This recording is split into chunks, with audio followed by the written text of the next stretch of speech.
Hydration. नमस्कार, मी doctor Prajakta. सध्या उन्हाचा तडाखा इतका वाढला आहे की उष्माघात म्हणजेच हिटस्ट्रोकच्या केसेस वाढत आहेत. उष्माघात म्हणजे केवळ गरम होणे नाही, तर ही एक गंभीर वैद्यकीय स्थिती आहे. आजच्या या विशेष व्हिडिओमध्ये आपण उष्माघातामागील विज्ञान, शरीरावर होणारे त्याचे परिणाम आणि ते रोखण्यासाठीचे खात्रीशीर आयुर्वेदिक उपाय पाहणार आहोत. हा व्हिडिओ शेवटपर्यंत नक्की पहा, कारण उन्हाळ्यापासून वाचण्यासाठी मी तुम्हाला एक विशेष आयुर्वेदिक ड्रिंक सांगणार आहे. 2. उष्माघात म्हणजे काय? सायंटिफिक आणि आयुर्वेदिक रिझन. शास्त्रीय भाषेत सांगायचे तर, जेव्हा आपल्या शरीराचे तापमान 104 कॅटसर एफच्या पुढे जाते, तेव्हा शरीराची थर्मोरेग्युलेशन यंत्रणा कोलमडते. साध्या भाषेत सांगायचे तर शरीराचा नैसर्गिक AC घाम येणे बंद पडतो. आयुर्वेदानुसार उन्हाळ्यात सूर्याच्या तीक्ष्ण किरणांमुळे शरीरातील पित्त दोष आणि वायू वाढतो. यामुळे शरीरातील ओलावा, कफ सुकायला लागतो आणि रक्ताभिसरणावर ताण येतो. यालाच आपण अंशुघात म्हणतो. 3. उष्माघाताची लक्षणे, सिम्पटम्स. उष्माघात ओळखायचा कसा? जर तुम्हाला तीव्र डोकेदुखी, चक्कर येणे, त्वचा लाल पण कोरडी पडणे, घाम न येणे, मळमळ होणे किंवा हृदयाचे ठोके वेगाने वाढणे असे जाणवत असेल, तर समजा शरीराची उष्णता मर्यादेबाहेर गेली आहे. 4. प्रभावी आयुर्वेदिक उपाय आणि त्यांचे शरीरावर होणारे परिणाम, रेमेडीज आणि सायन्स. उष्माघातापासून वाचण्यासाठी आपण काही उपाय पाहूया आणि ते शरीरावर नक्की कसा परिणाम करतात तेही समजून घेऊया. 1. मातीच्या माठातील पाणी, नॅचरल अल्कलाइन वॉटर.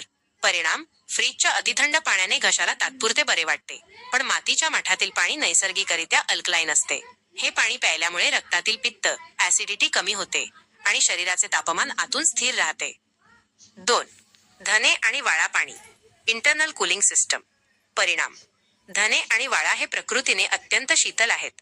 हे पाणी प्यायल्यामुळे शरीरातील उष्णता लघवी वाटे बाहेर काढली जाते. हे तुमच्या मूत्रपिंडाचे किडनी कार्य सुधारते आणि डिहायड्रेशन पासून वाचवते. 3. गुलकंदाचे सेवन, हीट बफर. परिणाम, गुलकंद हे उत्तम पित्तशामक आहे. हे थेट तुमच्या यकृतावर, लिव्हर काम करते. उन्हाळ्यामुळे होणारा शरीराचा दाह आणि आग कमी करण्यासाठी गुलकंद एक शील्ड प्रमाणे काम करते आणि रक्तातील उष्णता शोषून घेते. 4. चंदनाचा लेप, न्यूरल कूलिंग. परिणाम, कपाळावर किंवा हातापायांच्या तळव्यांना चंदनाचा लेप लावल्याने तिथल्या मज्जातंतूंना थंडावा मिळतो.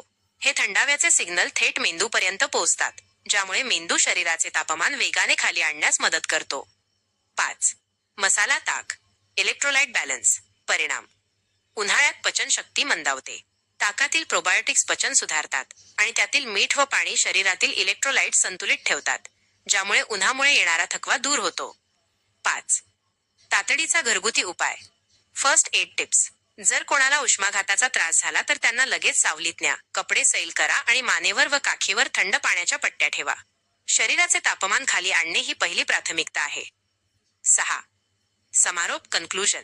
मित्रांनो, उन्हाळा एन्जॉय करा, पण शरीराची काळजी घेऊन.